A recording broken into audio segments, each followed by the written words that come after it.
Bonsoir, hypothétique être humain qui écoute cette vidéo, dont le titre est Armageddon, libération éternelle pour toute l'humanité, ou libération pour l'éternité pour tous les êtres humains.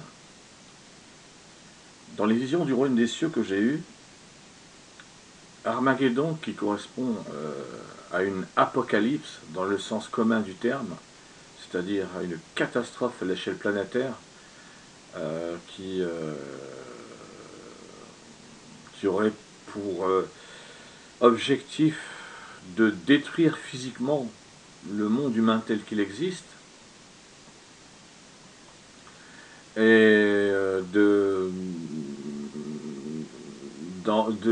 faire la distinction entre les justes qui sont liés à Dieu d'un point de vue religieux et tous les autres, les justes ou les fidèles serviteurs de Dieu, et tous les autres, les justes et les fidèles serviteurs de Dieu qui eux vont être agréés et donc envoyés dans un paradis éternel selon la compréhension habituelle du terme, et tous les autres qui peuvent soit être détruits au moment d'Armageddon et donc détruits définitivement, ne jamais être ressuscités, ou envoyés dans un enfer éternel pour justement pour y souffrir éternellement.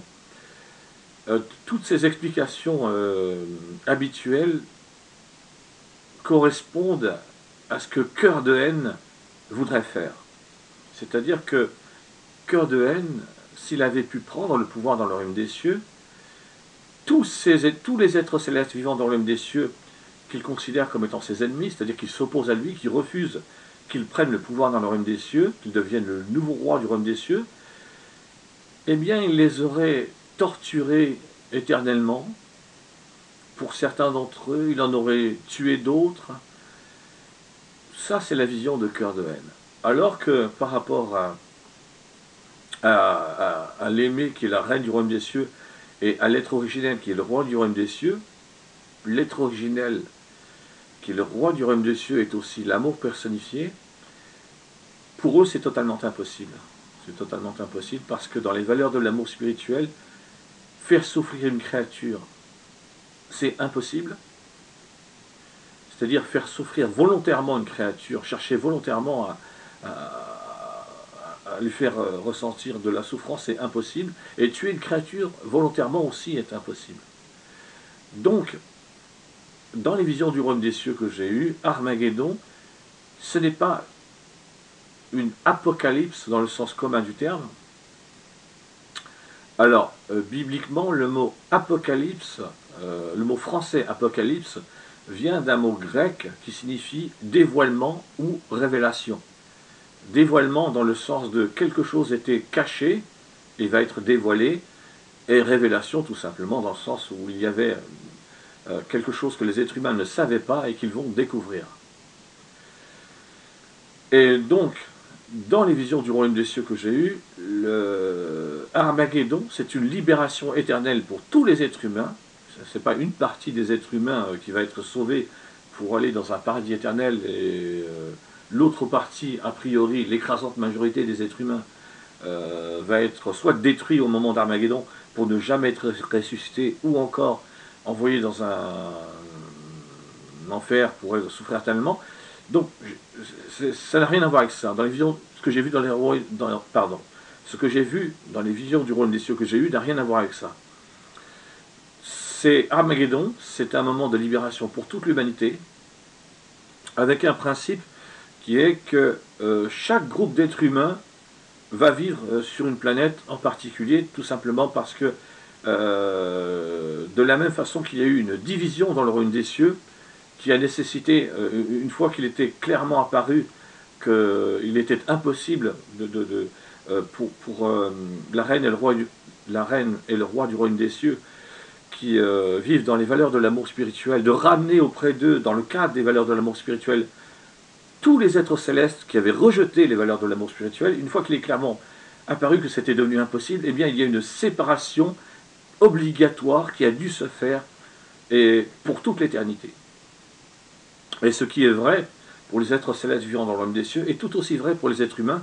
Les êtres humains ne peuvent pas tous vivre éternellement heureux sur la même planète. Il faut que chaque groupe d'êtres humains vive sur sa propre planète. Alors, je vais donner des idées de groupe, mais c'est uniquement des idées. C'est plus complexe que ça demande plus de nuances, ça demande encore... Dans chaque groupe, il peut y avoir des sous-groupes, et même dans chaque sous-groupe, il peut encore y avoir d'autres sous-sous-groupes, parce que les êtres humains sont tellement différents les uns des autres par leur personnalité, que pour pouvoir vivre éternellement heureux, il faut le maximum de séparation possible, pour que quand un être humain se retrouve à vivre sur une planète, la planète sur laquelle il vit, il peut y vivre éternellement heureux.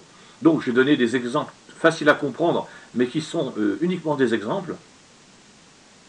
Eh bien, les juifs vont vivre sur leur propre planète, les musulmans vont vivre sur leur propre planète, chaque groupe de chrétiens va vivre sur sa propre planète, par exemple, les catholiques sur leur propre planète, les protestants sur leur propre planète, les born-again sur leur propre planète, et ainsi de suite. Les êtres humains athées vont vivre sur leur propre planète. Parmi les êtres humains athées, ou encore les bouddhistes vont vivre sur leur propre planète. Et donc, je donne un exemple de sous-groupe. Parmi les êtres humains athées, il y a des êtres humains... il sera nécessaire de faire des sous-groupes, tout simplement parce que, par exemple, entre d'un côté des femmes qui se définissent comme étant militantes féministes ou qui partagent les idées des militantes féministes, et de l'autre côté des hommes ou des femmes qui ne partagent pas du tout leurs idées, pour que chaque femme, chaque homme concerné, chaque être humain concerné puisse vivre éternellement heureux, eh bien il faut des sous-groupes où donc, par exemple, les militantes féministes et les femmes qui partagent les idées des militantes féministes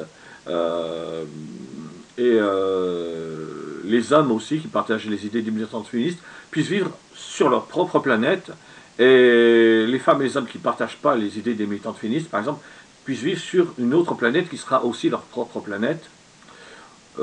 Et ainsi de suite, il peut y avoir des tas et des tas et des tas de sous-groupes. De toute façon, c'est pas, le nombre de planètes n'étant pas un problème, donc on peut multiplier le nombre de sous-groupes nécessaires sans aucune difficulté. Par exemple, il peut très bien y avoir un monde où il n'y a que des femmes, à partir du moment où ce sont des femmes qui ont besoin d'être uniquement entre elles pour vivre pendant toute l'éternité. Au même titre qu'il peut y avoir une planète où il n'y a que les hommes, à partir du moment où ce sont des hommes qui, pour pouvoir être éternellement heureux, ont besoin d'être sur une planète où il n'y a que des hommes. Donc voilà, c'est là où je voulais en venir, avec ce principe d'Armageddon, qui dans les visions du royaume des cieux que j'ai eues, c'est une libération pour toute l'humanité. C'est pas du tout une apocalypse dans le sens commun du terme.